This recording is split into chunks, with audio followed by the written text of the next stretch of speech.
Hello प्यारे बच्चों, स्वागत है आपका आपके अपने चैनल फ्री डाइव में। अपने गतिमान आवेश तथा चुंबकत्व पढ़ रहे थे बेटे। गतिमान आवेश तथा चुंबकत्व में पिछले वीडियो में अपने पढ़ा था बेटे गतिशील आवेश पर लगने वाला चुंबकीय बल, और फिर अपने पढ़ा था लोरेंज बल। बड़े इम्पोर्टेंट टॉपिक है बेटे, आपने अच्छी तरह से वीडियो को देखा होगा। वीडियो को ज़्यादा से ज़्यादा बेटे शेयर कीजिए, चैनल को सब्सक्राइब कीजिए। अपना चैनल है बेटा फ्री डाइव पे जाइए, बेल आइकन बटन दबाइए ताकि जैसे ही मैं नया वीडियो अपलोड करूं आपके पास उसका नोटिफिकेशन मिले। आज अपने फिर एक इम्पोर्टेंट टॉपिक करने जा रहे हैं बेटे, साइक्लोट्रॉन। साइक्लोट्रॉन क्या है, साइक्लोट्रॉन का सिद्धांत क्या है, साइक्लोट्रॉन की बनावट क्या है, साइक्लोट्रॉन कैसे काम करता है बेटे, साइक्लोट्रॉन की सीमाएं क्या है और साइक्लोट्रॉन के उपयोग क्या है। इस तरह से अपने पूरा एक बड़ा क्वेश्चन पढ़ने जा रहे हैं। बोर्ड में अगर ये क्वेश्चन आता है तो पूरा बड़ा क्वेश्चन आता है बेटे 4 नंबर का, इसलिए इम्पोर्टेंट क्वेश्चन है कि साइक्लोट्रॉन क्या है। पहली बात तो ये है क्या चीज़, यह एक विद्युत चुंबकीय युक्ति है। साइक्लोट्रॉन जो है यह एक विद्युत चुंबकीय युक्ति है, विद्युत चुंबकीय युक्ति है जिसकी सहायता से बाहरी धनावेशित कण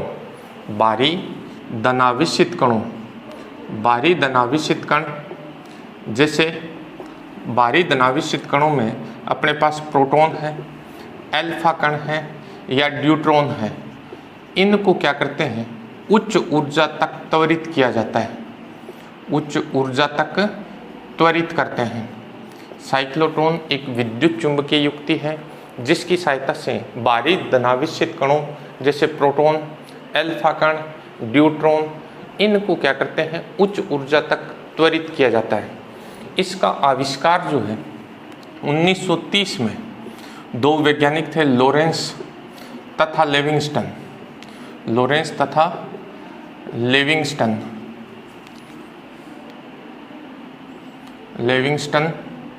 ये 2 वैज्ञानिक थे, लेविंगस्टन। इन 2 वैज्ञानिकों ने इसका आविष्कार किया था। लॉरेंस तथा लेविंगस्टन ने इस युक्ति का आविष्कार किया था 1930 में। दोबारा सुनिए बेटा, क्या है साइक्लोट्रॉन? एक विद्युत चुंबकीय युक्ति है जिसकी सहायता से बाहरी धनावेशित कणों को उच्च ऊर्जा तक त्वरित किया जाता है। इसका आविष्कार 1930 में लॉरेंस तथा लेविंगस्टन ने किया था। कब? 1930 में। इसका सिद्धांत क्या है, साइक्लोट्रॉन का सिद्धांत क्या है? सिंपल से शब्दों में इसके सिद्धांत को अपने समझेंगे बेटे। सिद्धांत है क्या चीज़, किस सिद्धांत पर काम करता है? साइक्लोट्रॉन में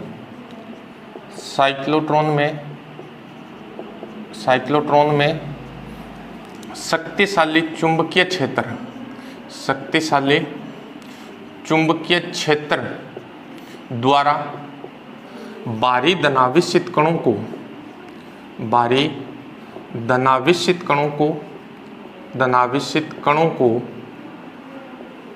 को उच्च आवृत्ति के प्रत्यावर्ती विद्युत क्षेत्र में गति करवाते हैं। देखिए, शक्तिशाली चुंबकीय क्षेत्र द्वारा बाहरी धनावेशित कण कौन से थे? प्रोटॉन हो सकता है बेटा, अल्फा कण हो सकता है, ड्यूट्रॉन हो सकता है। उच्च आवृत्ति के प्रत्यावर्ती विद्युत क्षेत्र में इससे गति करवाते हैं। यहाँ 2 क्षेत्र हो गए, एक हो गया बेटा चुंबकीय क्षेत्र, एक हो गया विद्युत क्षेत्र। अब देखिए, यहाँ चुंबकीय क्षेत्र जो होता है वो धनावेशित कण को वर्ताकार पथ में गति करवाता है। यहाँ चुंबकीय क्षेत्र धनावेशित कण को वर्ताकार पथ में गति करवाता है। और जो विद्युत क्षेत्र है, ये विद्युत क्षेत्र क्या करता है? विद्युत क्षेत्र जो है बेटे वो एक निश्चित अंतराल के पश्चात धनावेशित कण को ऊर्जा प्रदान करता है। निश्चित समय अंतराल के पश्चात क्या करता है? धनावेशित जो कण है उसे ऊर्जा प्रदान करता है। यानी साइक्लोट्रॉन में शक्तिशाली चुंबकीय क्षेत्र द्वारा बाहरी धनावेशित कणों को उच्च आवृत्ति के प्रत्यावर्ती विद्युत क्षेत्र में गति करवाते हैं। चुंबकीय क्षेत्र जो है वो धनावेशित कण को वर्ताकार पथ में गति करवाता है, जबकि विद्युत क्षेत्र जो है वो एक निश्चित समय अंतराल के पश्चात इसे ऊर्जा प्रदान करता है। ये इसका सिद्धांत है बेटा। अपने दो चीज़ें पढ़ी बेटा कि साइक्लोट्रॉन है क्या चीज़। साइक्लोट्रॉन जो है बेटा एक विद्युत चुंबकीय युक्ति है जिसकी सहायता से बाहरी धनावेशित कण जैसे प्रोटॉन, अल्फा कण, न्यूट्रॉन आदि को उच्च ऊर्जा तक त्वरित करते हैं। इसका सिद्धांत क्या है? साइक्लोट्रॉन में क्या होता है, शक्तिशाली चुंबकीय क्षेत्र के द्वारा बाहरी धनावेशित कणों को उच्च आवृत्ति के प्रत्यावर्ती विद्युत क्षेत्र में गति करवाते हैं। यहाँ चुंबकीय क्षेत्र धनावेशित कण को वर्ताकार पथ में गति करवाता है, जबकि विद्युत क्षेत्र जो है वो एक निश्चित समय अंतराल के पश्चात धनावेशित कण को ऊर्जा प्रदान करता है, जिससे उसकी ऊर्जा बढ़ती जाती है और अपने उच्च ऊर्जा के धनावेशित कण प्राप्त कर लेते हैं। अब आते हैं बेटा इसकी बनावट। बनावट क्या है? साइक्लोट्रॉन की बनावट क्या है? बनावट अपने पास क्या होती है इसकी? साइक्लोट्रॉन की बनावट क्या है? साइक्लोट्रॉन की बनावट क्या होती है बेटा?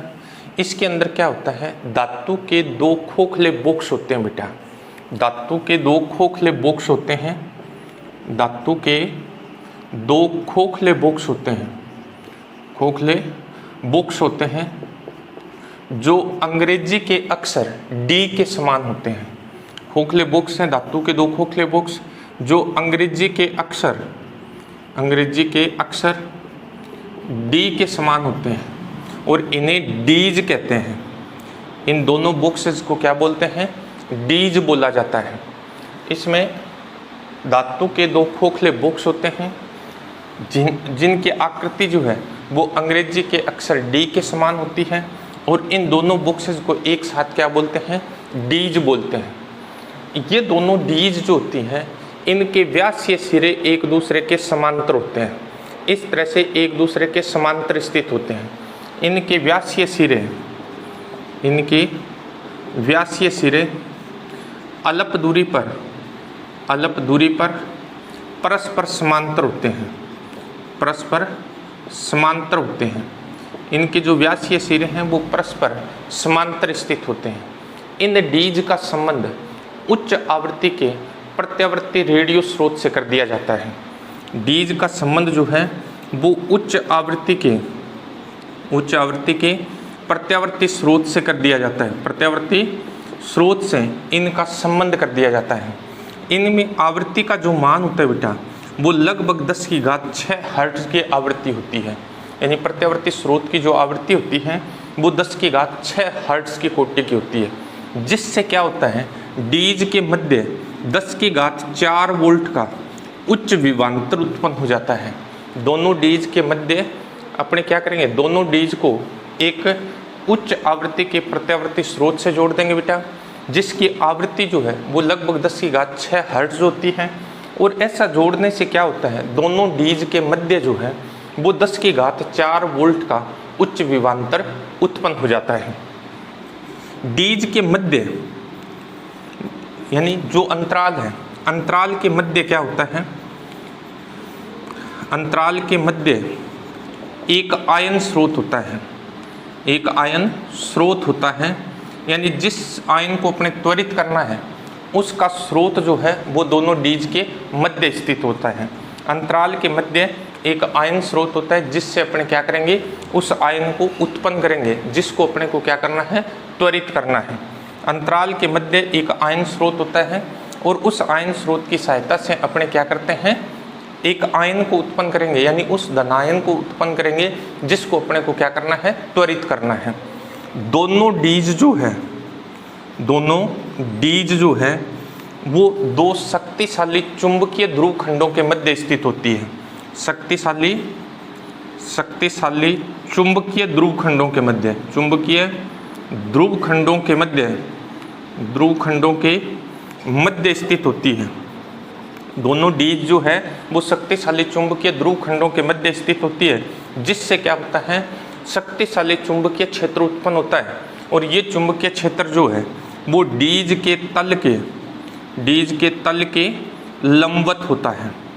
डीज के तल के लंबवत होता है। चुंबकीय क्षेत्र जो उत्पन्न होता है वो डीज के तल के लंबवत उत्पन्न होता है। ये पूरा जो अपने पास सिस्टम है ये एक बॉक्स में, खोखले बॉक्स में स्थित होता है, एक बॉक्स में होता है। यानी ये पूरा जो सिस्टम है एक बॉक्स में होता है और इस बॉक्स में बेटा निर्वात उत्पन्न कर दिया जाता है। इस बॉक्स में क्या करते हैं, निर्वात उत्पन्न कर दिया जाता है। अब देखते हैं अपने इसकी कंस्ट्रक्शन किस तरह से होती है। इसमें अपने पास सबसे पहले बोला कि इसमें धातु के दो खोखले बॉक्स होते हैं जो अंग्रेजी के अक्षर डी के समान होते हैं।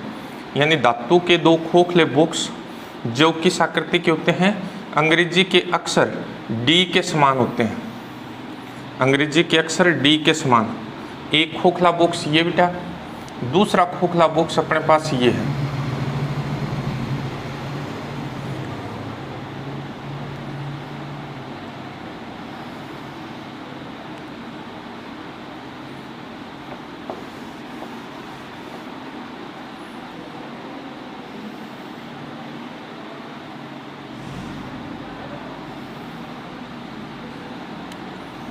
एक खोखला बॉक्स इस तरह से होता है बच्चे और दूसरा अपने पास खोखला बॉक्स इस तरह से। इसको अपने D1 नाम दे देते हैं, D1। इसको नाम दे देते हैं अपने D2।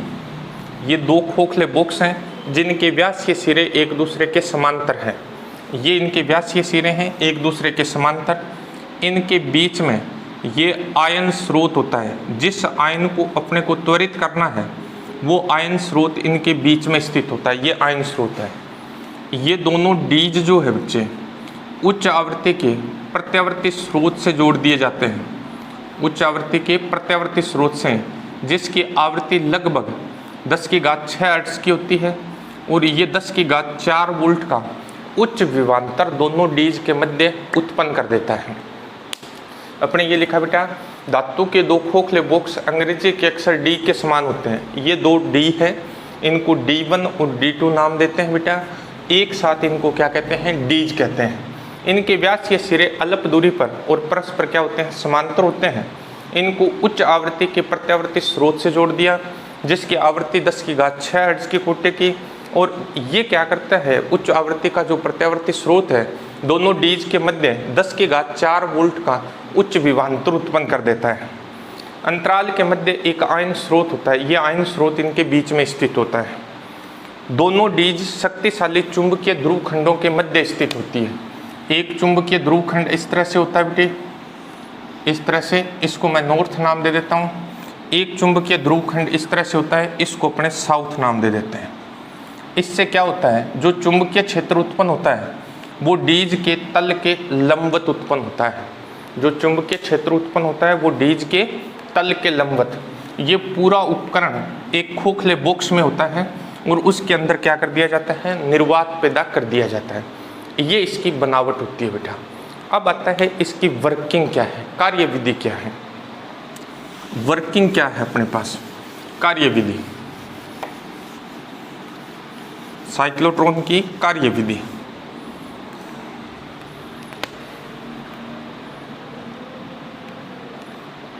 कार्यविधि वर्किंग क्या है इसकी।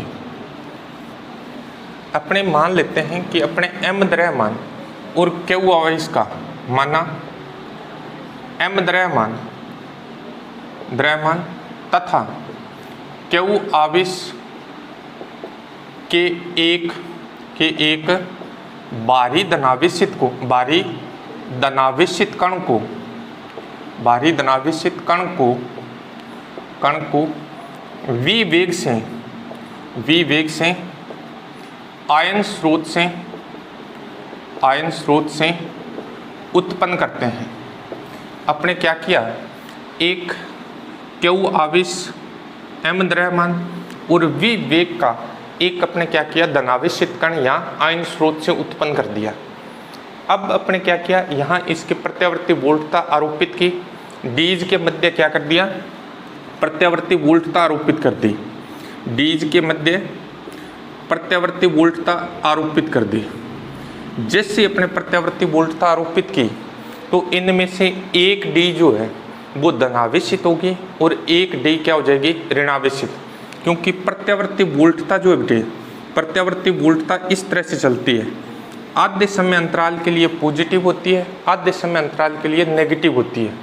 तो अपने मान लेते हैं कि प्रारंभ में ये D1D जो है वो अपने पास नेगेटिव और D2D जो है वो अपने पास क्या है, पॉजिटिव है, यानी ये ऋणावेशित है, ये धनावेशित है। तब क्या होगा, ये धनावेशित जो कण यहाँ से उत्पन्न हुआ है v वेग से, वो इस ऋणावेशित डीज की तरफ आकर्षित होगा और ये ऋणावेशित डीज की तरफ आकर इसके अंदर प्रवेश करेगा। इसके अंदर क्या करेगा, प्रवेश करेगा। जब ये इसमें प्रवेश करेगा, इस पर चुंबकीय क्षेत्र लंबवत आरोपित होगा। पिछले वीडियो में अपने देखा था बेटा कि जब कोई आवेशित कण चुंबकीय क्षेत्र में लंबवत प्रवेश करता है तो आवेशित कण वर्ताकार पथ में गति करता है। तो क्या होगा, जिससे ये इस D में प्रवेश करेगा, ये आवेशित कण इस D1 में अर्धवृत्त पूरा करेगा। इस D1 में क्या करेगा, अर्धवृत्त पूरा करेगा।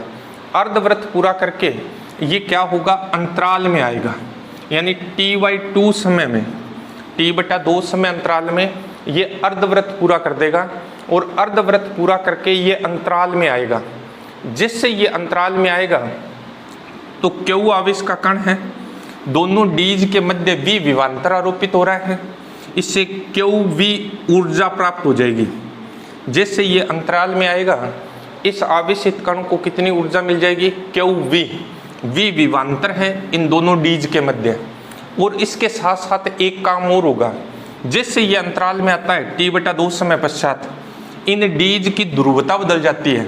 डीज की ध्रुवता बदल जाती है मीन्स ये D2 जो है वो नेगेटिव हो जाती है, ये D1 जो है वो पॉजिटिव हो जाती है। जिससे ये इनके अंतराल में आता है, अंतराल में आता है तो D2 नेगेटिव हो जाती है, D2 क्या हो जाती है, पॉजिटिव हो जाती है और इस आवेशित कण की ऊर्जा QV से बढ़ जाती है। तो अब ये आवेशित कण जो है वो इस D2 में प्रवेश करेगा और ये D2 में प्रवेश करके अर्धवृत्त पूरा करेगा। अर्धवृत्त पूरा करके जैसे ये अंतराल में आएगा, अंतराल में आएगा तो इसे QV ऊर्जा और मिल जाएगी, इसे QV ऊर्जा और प्राप्त हो जाएगी और इसी के साथ इन डीज की ध्रुवता बदल जाएगी। D1 नेगेटिव हो जाएगा, D2 क्या हो जाएगा, पॉजिटिव। अब ये आवेशित कण इस D1 की तरफ आकर्षित होगा और इस D1 में क्या करेगा, अर्धवृत्त पूरा करेगा और ये प्रोसेस लगातार चलता रहता है। अब वापस ये अंतराल में आएगा, इसको QV ऊर्जा और मिल जाएगी। मतलब एक चक्कर में, एक चक्कर जब पूरा करता है आवेशित कण तो इसे 2 QV ऊर्जा प्राप्त हो जाती है। एक चक्कर में आवेशित कण को 2 QV ऊर्जा प्राप्त हो जाती है और ये क्या करेगा, जैसे जैसे इसकी ऊर्जा बढ़ेगी ये अधिक त्रिज्या के वर्ताकार पथ में चक्कर लगाना शुरू कर देगा। अंत में क्या होता है, अंत में यहाँ विक्षेपक प्लेट होती है, विक्षेपक प्लेट या यूं कह सकते हैं खिड़की होती है यहाँ। उस खिड़की से इस आवेशित कण को बाहर निकालते हैं और बाहर निकाल के जो भी अपना लक्ष्य है, यानी जहाँ भी इसकी टक्कर करनी है उस लक्ष्य से इसकी टक्कर करवा दी जाती है। तो इस तरह से अपने क्या करते हैं, धनावेशित कण की ऊर्जा में वृद्धि करते जाते हैं और वो क्या है, उच्च ऊर्जा का धनावेशित कण अपने को प्राप्त हो जाता है। एक बात ये आती है बेटा कि अपने जो ये खोखले बॉक्स में इसको रखते हैं तो उस खोखले बॉक्स पे निर्वात क्यों पैदा करते हैं, निर्वात क्यों पैदा किया जाता है। ये क्वेश्चन बोर्ड में आया हुआ है बेटा। बोर्ड में जो छोटे क्वेश्चन आते हैं बेटा वो इन बड़े क्वेश्चनों के अंदर से ही पूछ लिए जाते हैं। तो अपने पास जो खोखला बॉक्स है उस खोखले बॉक्स में निर्वात पैदा करने का कारण क्या है। निर्वात इसलिए पैदा किया जाता है बेटा क्योंकि इन डीज के मध्य उच्च विभवांतर है। अगर अपने यहाँ निर्वात पैदा नहीं करेंगे तो जो भी अपने पास मान लो गैस से वगैरह है वो गैस से आयनित हो सकती है और वो आयनित कण भी इसमें चक्कर लगाने शुरू हो जाएंगे जो अवांछित है, अपने को उनकी आवश्यकता नहीं है। इसलिए इसके अंदर क्या कर दिया जाता है, निर्वात पैदा कर दिया जाता है। तो अब ये तो अपने पास हो गई इसकी थ्योरेटिकल कार्यविधि, ठीक है। सैद्धांतिक रूप से इसकी कार्यविधि ये है। एक बार दोबारा सुनिए बेटा। माना m द्रव्यमान और Q आवेश के एक भारी धनावेशित कण को अपने क्या किया, आयन स्रोत से उत्पन्न कर लिया। अब अपने क्या करेंगे, इन दोनों डीज के मध्य उच्च विभवांतर आरोपित करेंगे। जैसे उच्च विभवांतर आरोपित करेंगे तो एक डी जो है वो पॉजिटिव होगी, दूसरी डी जो है नेगेटिव होगी। अपने मान लिया कि D1 नेगेटिव है, D2 जो है वो पॉजिटिव है, तो ये धनावेश है, ये धनावेश जो है वो किसकी तरफ, D1 की तरफ आकर्षित होगा। इधर से ये D1 के अंदर प्रवेश करेगा, चुंबकीय क्षेत्र इसके लंबवत लगेगा, और जब धनावेशित कण पर चुंबकीय क्षेत्र लंबवत लगता है किसी भी आवेशित कण पर, तो वो वर्ताकार पथ में गति करता है। तो ये धनावेश जो है इसके अंदर वर्ताकार पथ पूरा करेगा, अर्धवृत्त पूरा करेगा। ये अर्धवृत्त पूरा करके जैसे ही अंतराल में आएगा तो यहाँ विभवांतर लग रहा है, विभवांतर के कारण इसकी ऊर्जा में QV की वृद्धि हो जाएगी, और इसी क्षण जैसे ये अंतराल में आता है उसी क्षण इन डीज की ध्रुवता बदल जाती है, ये नेगेटिव हो जाएगी, ये पॉजिटिव हो जाएगी। तो अब ये धनावेशित कण जो है वो D2 की तरफ आकर्षित होगा, और D2 की तरफ आकर्षित होकर ये D2 में अर्धवृत्त पूरा करेगा। अब ये D2 से जैसे ही इस अंतराल में आएगा इसको QV ऊर्जा और प्राप्त हो जाएगी, और डीज की ध्रुवता बदल जाएगी, ये नेगेटिव हो जाएगी, ये अब वापस पॉजिटिव हो जाएगी। अब ये इसकी तरफ आकर्षित होगा और इसमें अर्धवृत्त पूरा करेगा। ये प्रक्रिया निरंतर चलती रहती है, जिससे आवेशित कण की ऊर्जा में लगातार वृद्धि होती जाती है। एक चक्कर में एक पूरा चक्कर लगाता है तो इसकी ऊर्जा में 2 QV की वृद्धि होती है। इस तरह से ये आवेशित कण लगातार वर्ताकार पथ में गति करता जाएगा, ऊर्जा में इसकी वृद्धि होती जाएगी। अंत में ये विक्षेपक प्लेट यहाँ होती है, या यूं कह लें खिड़की होती है यहाँ, इस खिड़की से इसको अपने क्या करते हैं, बाहर निकाल लेते हैं, और जो भी अपना टारगेट है, जिस पर भी इसकी टक्कर करवानी है, उससे इसको टकराते हैं। ये पूरा अपने पास इसकी वर्किंग है बेटा। अब अपने देखते हैं इसकी मैथमेटिकल गणितीय व्याख्या क्या है। गणितीय व्याख्या देखते हैं बेटा इसकी।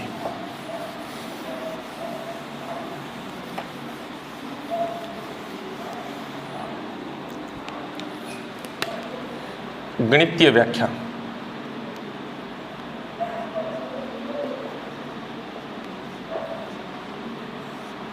माना m द्रव्यमान तथा Q आवेश का कण v वेग से r त्रिज्या के वर्ताकार पथ में गति करता है। r त्रिज्या के वर्ताकार पथ में गति करता है। बेटे जब भी कोई आवेशित कण हो, चाहे कोई भी वस्तु हो, वर्ताकार पथ में गति करती है तो उसे अभिकेंद्रीय बल की आवश्यकता होती है। यहाँ इसे अभिकेंद्रीय बल कौन प्रदान करेगा, चुंबकीय बल। r त्रिज्या के वर्ताकार पथ में गति करता है तो चुंबकीय बल इसे आवश्यक अभिकेंद्रीय बल प्रदान करता है, आवश्यक अभिकेंद्रीय बल प्रदान करता है, आवश्यक अभिकेंद्रीय बल प्रदान करता है। चुंबकीय बल जो है इसे आवश्यक अभिकेंद्रीय बल प्रदान करता है, अर्थात mv² बटा r इज इक्वल टू अपने पास आ जाएगा QVB। mv² बटा r इज इक्वल टू अपने पास आ जाएगा QVB। इसकी पावर इस v से कट जाएगी, r इज इक्वल टू अपने पास आ जाएगा mv अपॉन QB। ये वर्ताकार पथ की त्रिज्या आ गई। ये अपने पास क्या है, वर्ताकार पथ की त्रिज्या। वेग, इससे अपने इसका वेग ज्ञात करें तो वेग v इज इक्वल टू अपने पास आ जाएगा QBr अपॉन अपने पास आ जाएगा m। ये समीकरण नंबर आ गई 2। आवेशित कण का अधिकतम वेग, मैक्सिमम वेग क्या होगा, अधिकतम वेग अपने पास आ जाएगा v maximum is equal to QBr maximum upon अपने पास आ जाएगा m। इसका अधिकतम वेग कब होगा, जब इसके वर्ताकार पथ की त्रिज्या अधिकतम होगी। मतलब जब ये एकदम बाह्य क्षेत्र में गति कर रहा होगा उस समय इसका वेग क्या होगा, अधिकतम होगा। ये अधिकतम वेग का फॉर्मूला गया। अब आता है इसका आवर्तकाल, आवेशित कण का आवर्तकाल। आवर्तकाल क्या होता है बेटा, आवर्तकाल होता है एक चक्कर पूरा करने में लगा समय। आवर्तकाल होता है एक चक्कर पूरा करने में लगा समय। आवर्तकाल, आवर्तकाल t इज इक्वल टू, एक चक्कर पूरा करने में लगा समय आ जाएगा दूरी भाग चाल, दूरी भाग चाल। दूरी एक चक्कर में इसकी दूरी हो जाएगी 2 पाई r, चाल अपने पास होगी v, तो अपने ये r का मान रख दें, तो t is equal to 2 pi upon v into अपने पास आ जाएगा mv अपॉन QB, v से v कैंसिल हो गया, ये आ गया 2 पाई m अपॉन QB, ये अपने पास आवर्तकाल आ गया। अब अपने पास आता है आवृत्ति, ये समीकरण नंबर आ गई 4। आवृत्ति, आवृत्ति अपने पास क्या हो जाएगी, आवृत्ति होती है बेटा 1 सेकंड में लगाए गए चक्रों की संख्या। आवृत्ति न्यू इज इक्वल टू होता है बेटा 1/t, 1/t करेंगे तो ये अपने पास आ जाएगा QB अपॉन 2 पाई m, ये समीकरण नंबर आ गई अपने पास 5। देखिए बेटा आवर्तकाल और आवृत्ति का मान जो है वो आवेशित कण के वेग पर निर्भर नहीं करता है, आवेशित कण के वेग पर निर्भर नहीं करता है। किसका मान बेटे, आवर्तकाल और आवृत्ति का। इसे साइक्लोट्रॉन आवृत्ति भी कहते हैं, इसे साइक्लोट्रॉन आवृत्ति भी कहते हैं, आवृत्ति, इसे साइक्लोट्रॉन आवृत्ति भी कहा जाता है। इसको साइक्लोट्रॉन आवृत्ति क्यों कहते हैं, इसका रीजन ये होता है बेटा कि अपने पास इस आवेशित कण की आवृत्ति और जो अपने प्रत्यावर्ती स्रोत लगाते हैं उस स्रोत की जो आवृत्ति है वो आपस में बराबर होनी चाहिए, तब भी ऐसा होगा कि जैसे ये अंतराल में आए तो इनकी ध्रुवता बदले। अगर ये मिसमैचिंग होती है तो फिर आवेशित कण वृत्ताकार पथ में चक्कर नहीं लगा पाएगा। इसलिए ये विशेष रूप से ध्यान रखा जाता है कि अपने पास आवेशित कण की आवृत्ति और जो अपने प्रत्यावर्ती स्रोत काम में ले रहे हैं उसकी आवृत्ति मैच करनी चाहिए। मैच करेगी तब भी क्या होगा, वो अर्धवृत्त पूरा करके जैसे ही आवेशित कण इस अंतराल में आएगा उसी क्षण जो है वो डीज की ध्रुवता में परिवर्तन हो जाता है, इसलिए इसे साइक्लोट्रॉन आवृत्ति कहते हैं। अब आता है आवेशित कण की अधिकतम गतिज ऊर्जा, आवेशित कण की अधिकतम गतिज ऊर्जा, आवेशित कण की अधिकतम गतिज ऊर्जा, आवेशित कण की अधिकतम गतिज ऊर्जा अपने पास क्या होगी, आवेशित कण की अधिकतम गतिज ऊर्जा, आवेशित कण की अधिकतम गतिज ऊर्जा, आवेशित कण की अधिकतम गतिज ऊर्जा K maximum, K maximum is equal to आ जाएगा बेटा हाफ m V मैक्सिमम का स्क्वायर। V मैक्सिमम का मान है बेटे अपने पास समीकरण नंबर 3 में, वो मान इसमें पुट कर देते हैं तो K मैक्सिमम अपने पास आ जाएगा बेटे क्या, K maximum is equal to आ जाएगा half m into V maximum का स्क्वायर, इसका स्क्वायर करेंगे यह आ जाएगा Q square B square R maximum का स्क्वायर अपॉन M स्क्वायर। इस M से इसकी पावर कैंसिल हो जाएगी, K maximum is equal to अपने पास आ जाएगा half Q square B square R maximum का स्क्वायर अपॉन M, ये समीकरण नंबर अपने पास आ जाएगी 6। ये अपने पास क्या आ गई, आवेशित कण की अधिकतम गतिज ऊर्जा आ गई।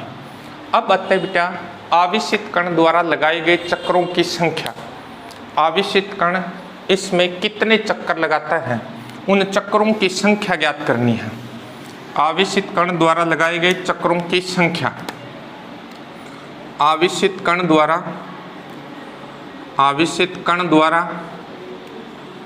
लगाए गए चक्रों की संख्या, चक्रों की संख्या, आवेशित कण कितने चक्कर लगाता है उन चक्रों की संख्या ज्ञात करनी है। देखिए बेटा एक चक्कर में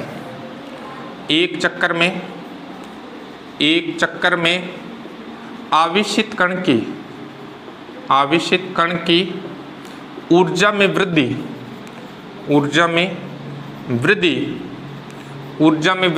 2 QV होती है, 2 QV होती है। एक चक्कर जब लगाता है आवेशित कण तो उसकी ऊर्जा में जो वृद्धि है वो 2 QV होती है। अतः यदि आवेशित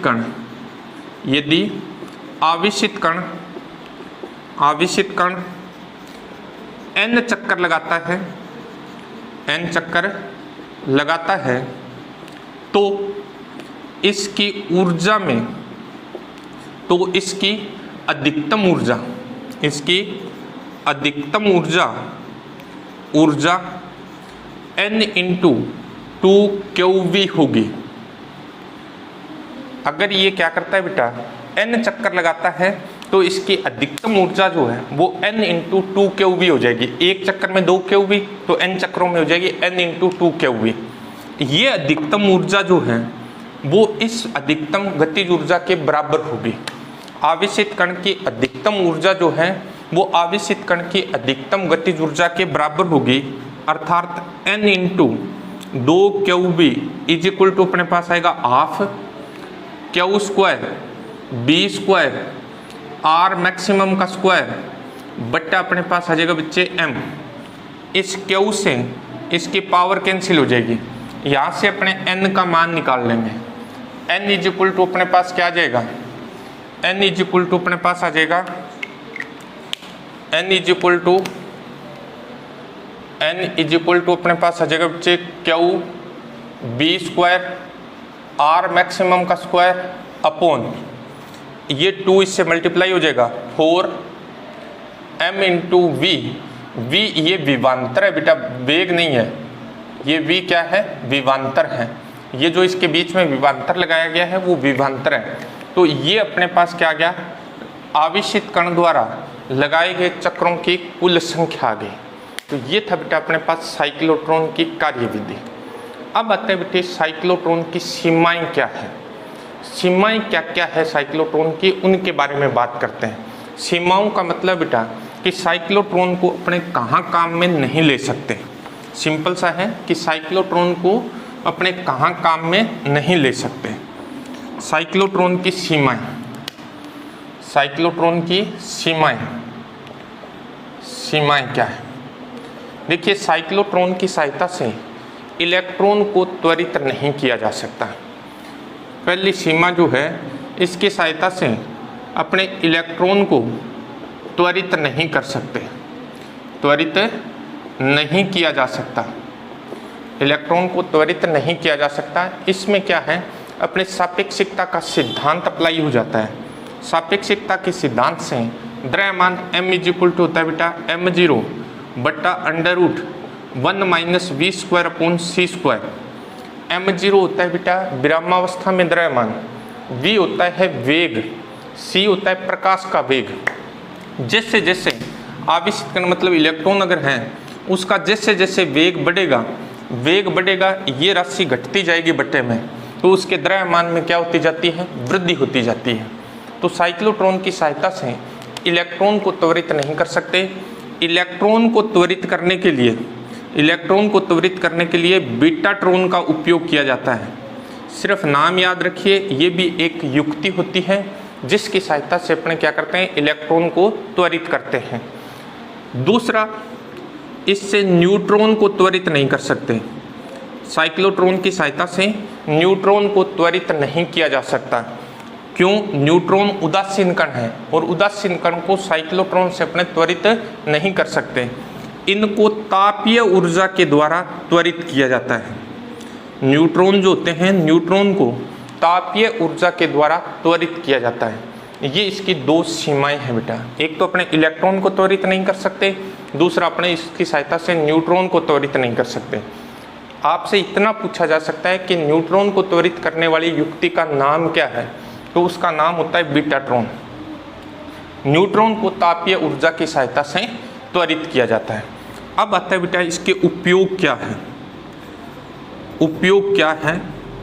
नंबर 1, साइक्लोट्रॉन की सहायता से बाहरी धनावेशित कणों को उच्च ऊर्जा तक त्वरित किया जाता है। साइक्लोट्रॉन की सहायता से बाहरी धनावेशित कणों को उच्च ऊर्जा तक त्वरित करते हैं और इन कणों की सहायता से नाभिकीय विखंडन किया जाता है। नाभिकीय विखंडन में इनको प्रयुक्त किया जाता है। जैसे अपने क्या किया, एक धनावेशित कण था, इसे उच्च ऊर्जा तक त्वरित किया और त्वरित करके किसी नाभिक से इसकी क्या करते हैं, टक्कर करवाते हैं। क्योंकि जब भी अपने को नाभिकीय विखंडन करना हो तो जिस कण से इसको टक्कर करवाएंगे नाभिक की, उसकी ऊर्जा बहुत अधिक होनी चाहिए, अन्यथा वो नाभिक के नज़दीक नहीं पहुंचेगा। तो नाभिक के विखंडन में इन कणों का उपयोग करेंगे।